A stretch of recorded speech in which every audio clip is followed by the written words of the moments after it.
All right, the Florida primary elections, as we know, quickly approaching, and so is the deadline to register to vote. The deadline is this Monday, July 25th. And joining us now to talk more about the registration is our friend, Seminole County Supervisor of Elections, Chris Anderson. Chris, always good to see you. Good morning.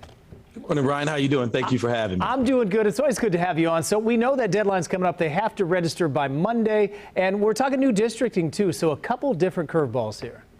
Absolutely. And, you know, voters should have in their mailboxes a voter information card. And the most important thing on that card is that their precinct. They would need to pay attention if they're going to vote on election day. If their precinct has changed, make sure they know where their precinct's at so they can get there and cast their ballots. Chris, does that redistricting change a lot for you or for the voter? What do people need to watch for there?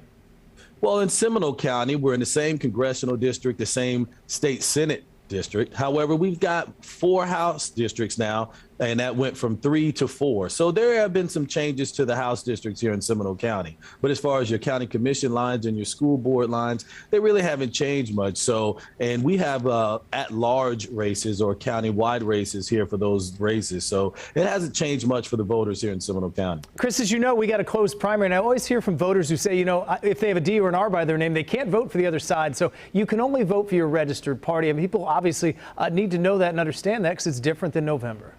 Well, 2 things I explain about a primary. Number one, if you're not a major party affiliated voter, that's okay. You still get to vote for nonpartisan elections on the election day here for the primary. You get to vote for school board races, judicial races, and also you can still do a party change on or before July 25th, which is registration book closing. Well, I'm glad you brought that up, Chris, because I want to talk about, we hear that NPA, no party affiliation, that's growing. We also see people switching on both sides. What trends have you seen in Seminole County, whether it's going NPA, going to Republican, going to Democrat? Well, we've seen about a 3% increase in the no party affiliated voters. And as we get closer to book closing, we do see voters that will do a party change, which they're welcome to do up until the July 25th deadline. Now, keep in mind, when you get to November, your party affiliation doesn't change because everybody's going to have about the same ballot. Let's talk mail-in voting. This was a huge issue, obviously, during the pandemic. We've seen that wane a little bit. What are you guys planning for? What are you expecting?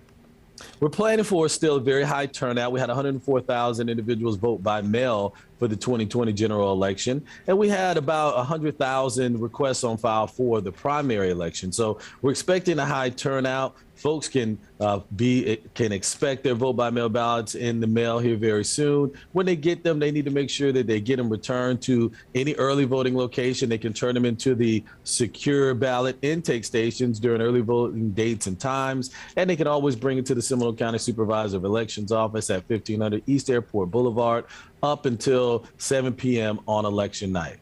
Chris, there was a lot of talk about, and obviously a lot of controversy at the State House level about some of the new voting laws that go into effect. Anything people should notice coming forward, something you're watching in this election cycle? Well, what we always pay attention to is to make sure that if you are voting by mail, that you sign your vote by mail ballot. That is one of the things that we see a couple of them that get turned in, and we understand voters are moving kind of fast, and that just requires us to reach out and communicate to you to get that taken care of through a cure affidavit process. So if you're voting by mail, keep an eye out on your email addresses. Make sure that you clear your voicemails, because if you provide us with that information, we're required to use that to call you or text you or email you, and we will send you a letter to say, hey, there may be an issue with your vote by mail ballot, so please get it taken care of. And actually, the new legislation that was passed in 2019 gives voters 2 extra days after the election to get those issues taken care of. Some great tips. I'm a traditionalist. I like to vote in person. Part of the reason, Chris, I have a terrible signature that you probably couldn't trace to anybody's chicken scratch anyway, so that kind of forces me that way. Well, Chris, I know you got a busy week coming up, so I appreciate you dropping in Absolutely. And sharing all the information. Good to see you, my friend.